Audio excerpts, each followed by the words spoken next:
recent data that we have is data 2011. That's coming from the World Health Organization.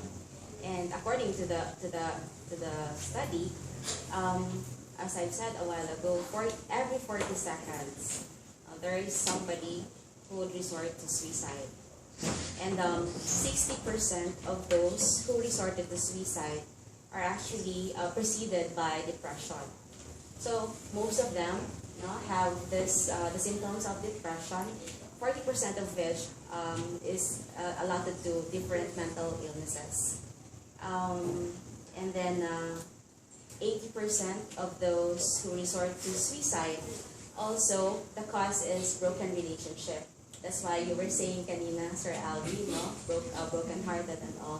So 80% of those who resorted to suicide are heartbroken or caused by relationship problems. If you ask how wide the scope of the problem is, it is wide, no? And it is only very recent that people come out to the open and speak about it. And we have received these comments like, no, it's becoming a fad, because even the celebrities come out to the open and talk about their mental health issues. But then again, it is not a fad at all. But we are happy to know that people are gaining courage to speak about it, when once upon a time it is a taboo to talk about these mental health issues. Yeah. I think that we have to break the stigma. The stigma. For example, guang-guang. It's a matter of also helping us breaking the stigma, and maybe a good conversation, maybe in the next conversation, how we communicate, how we message such. Well, one thing about depression, it can be masked. So people with depression, they can still function, but when deep inside, they are really crushed. That's why a lot of people surrounding us would really have misunderstanding of what you're going through. If you say that you have depression, and people would see that there's no impetus driving you to that condition, they won't believe you. Because it can be masked, people can still smile, people can still function, but then again, when they are alone, they have that, the unfathomable emptiness and sadness, and the thoughts of killing themselves is there. So that's why it can be masked, that's why it can be misunderstood. So the call now is for sensitivity and extension of patience and tolerance to people having this condition. To add lang siguro, I think even within the cluster, there's still a sense of leveling of understanding. Siguro ako sa background sa show, I'll put some insights about it. On my good, the mental health and being weak is considered that a Filipino trait. So, right, karambang bayo, like napagay yun, hayot ka, wala ka anak, or hina ka, wala ka anak. It's a family thing niya. It's not cut off. Yeah, I think what is important also for most of our here is also personal. And mga namin mga relatives who went through certain depressions, or even us. Interesting kayo kay as we go on, as the learning exchange goes on, we learn also a lot of things na diday tanan na yung mag-inaan, tawag ito Bisaya, maoy, depressed na daw na lain-lain nila mga stage. Again, ang pag-angkon lang yun. Nanay mo angkon, lahat sa dato ang intervention sa mga barkada, sa pamilya, and most importantly, kay we spend more of our time in the workplace.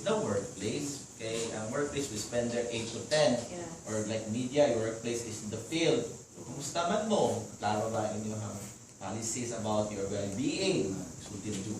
So there are certain aspects of that ba na yung mga parameters na karon. That's why the well-being cluster through the Research Development Committee headed by USC at least will provide us a matrix in the future, will provide us a clear understanding kay the discussion of mental health or even self-awareness or self-recognition.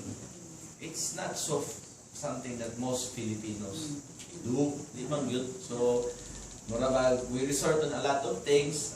Okay man lang you resort to God, nanay lang coping, pero basic na may uban na case na religious kayo, pero they still lead to that because there are a lot of layers and scientific aspect about it. I'm not an expert of it. That's why I would like to emphasize the cluster. Ensure that the composition has a lot of expertise. Para di nila ingon na milang ni tabi.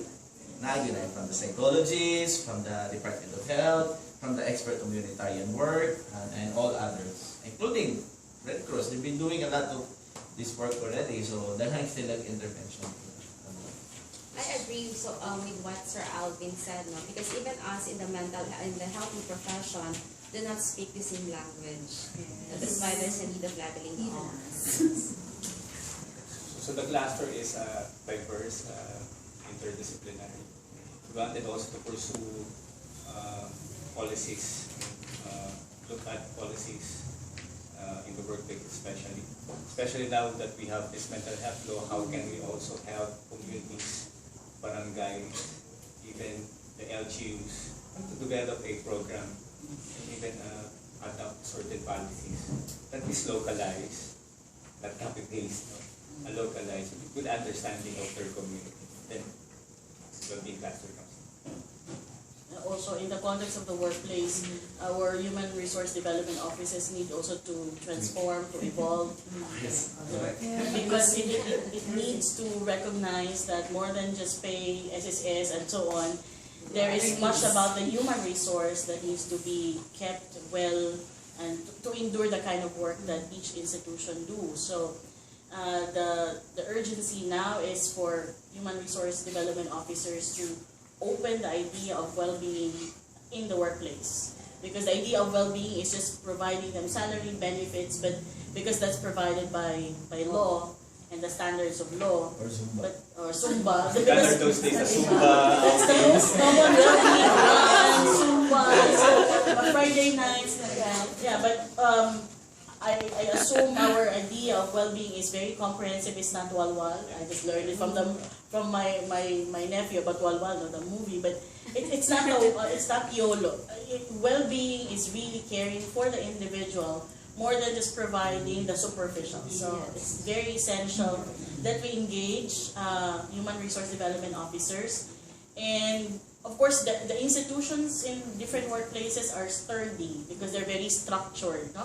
It needs a top-down mandate for all of these offices to work. But I think if the conversation will continue, and if they can talk about this in their conventions, in their annual meetings, general assemblies, the more people talk about this, the more people become aware, the more people become or recognize the need or acknowledge the need of oneself and of others, then I think the propeller by which the well-being cluster can go forward will be far more easy. Dr. Chair, what is the common